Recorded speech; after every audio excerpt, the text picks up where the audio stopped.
उद्या मसाजोग येथील ग्रामस्थ संतोष देशमुख यांना न्याय मिळावा या मागणीसाठी अन्नत्याग आंदोलन करणार आहेत। आणि याच विषयावर बोलण्यासाठी संतोष देशमुख यांचे बंधू धनंजय देशमुख आपल्या सोबत आहेत। काय सांगाल, यापूर्वी अनेक आंदोलन केले, उद्या अन्नत्याग आंदोलन करताय तुम्ही? गावकऱ्यांनी जी गावामध्ये मीटिंग घेतली होती त्या मीटिंगमध्ये सर्वानुमते गावकरी आहेत, त्यांनी या अन्नत्याग आंदोलनाचा निर्णय घेतलेला आहे।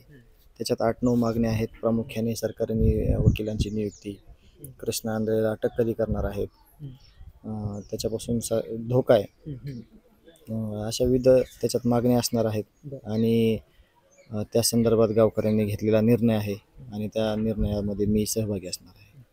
बरं, आज तुम्ही पोलीस अधीक्षक नवनीत कावत यांना भेटणार आहात, नेमकी ही भेट कशासाठी होणार आहे? जे पांडकर साहेब आहेत आणि आपले केजचे PI साहेब आहेत, पाटील साहेब यांनी निरोप दिलेला आहे परवा दिवशी की सोमवारी दुपारी 12च्या नंतर तुमचं शिष्टमंडळ तुम्ही भेटण्यासाठी येण्याचं त्यांनी सांगितलेलं आहे। त्यावर हे गावकरी तिथं जाणार आहेत, शिष्टमंडळ जाऊन भेटेल, या मागण्यासंदर्भात त्यांच्याशी चर्चा करणार आहेत। मी असणार आहे स्वतः। मग त्यावर जो उद्याचा निर्णय आहे, म्हणजे कशा प्रकारे ते आम्हाला सांगतात, ज्या मागण्या आहेत त्यावर काय पाठपुरावा केला आहे मागील 2 दिवसात, हे देखील आम्हाला तिथे गेल्यानंतर समजेल। बरं, काल काँग्रेसचे एक शिष्टमंडळ तुमच्याकडे आलं होतं।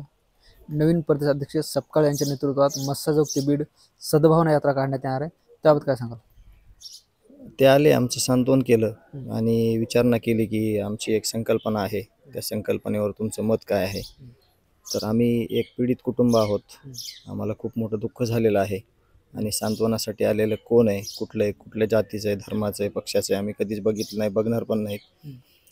तर त्यांनी एक संकल्पना आहे त्या सुचवली आणि त्यावर आम्ही सांगितलं की जे गावकरी आहेत त्यांना बोलून तुम्हाला ज्यावेळी सद्भावना यात्रा काढायची आहे त्या संदर्भात कळवलं जाईल आणि मग पुढील जे नियोजन आहे त्यांचं ते करावं। पण आमच्या त्यांना देखील ह्या मागण्या असणार आहेत की यावर तुम्ही म्हणजे जे काही कृष्णा आंधळे फरार आरोपी आहे, आमची न्यायाची लढाई आहे, याच्यामध्ये म्हणजे रस्त्यावर उतरताय, तुम्ही सद्भावना व्यक्त करताय, चांगली गोष्ट आहे, पण याच्यात अजून काय करता येतं का, न्यायाच्या भूमिकेत काही वेगळी भूमिका घेता येते का, अशी आम्ही त्यांना विनंती करणार आहोत। बरं, आज इतर कोणी भेट घेणार आहात का तुम्ही कोणाला भेटणार आहात? झांजे महाराज जे आहेत ते भेटणार आहेत इथं येऊन, आणि शांतिवनचे दीपक काका नागरगोजे ते 10-10:30 पर्यंत इथे येणार आहेत भेटायला।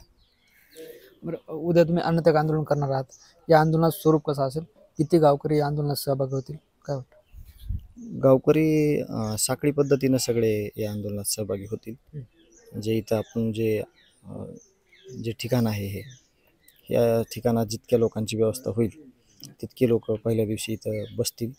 गावकरी महिला यात सहभागी असतील, मी असेल, आणि त्या संदर्भात संध्याकाळी त्याचं नियोजन हे गावकरी करणार आहेत। बरं, सुरेश दस तुम्हाला भेटायला आले होते तेव्हा असं म्हणत की मी ह्या सगळ्या मागण्या मुख्यमंत्र्याकडे मांडतो, त्यांनी जर मान्य केल्या तर तुम्ही आंदोलन करू नका, परत त्यांचा काही निरोप आलाय का?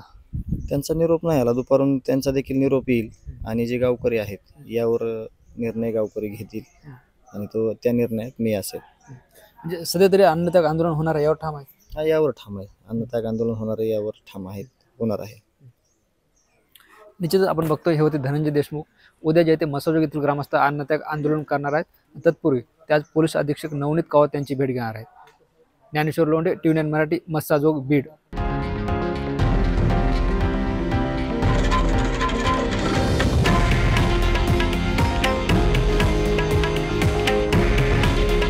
हे आहे देशातील नंबर 1 न्यूज नेटवर्क आणि आपण पाहत आहात TV9 मराठी। काळजी तुमची, हित महाराष्ट्राचं।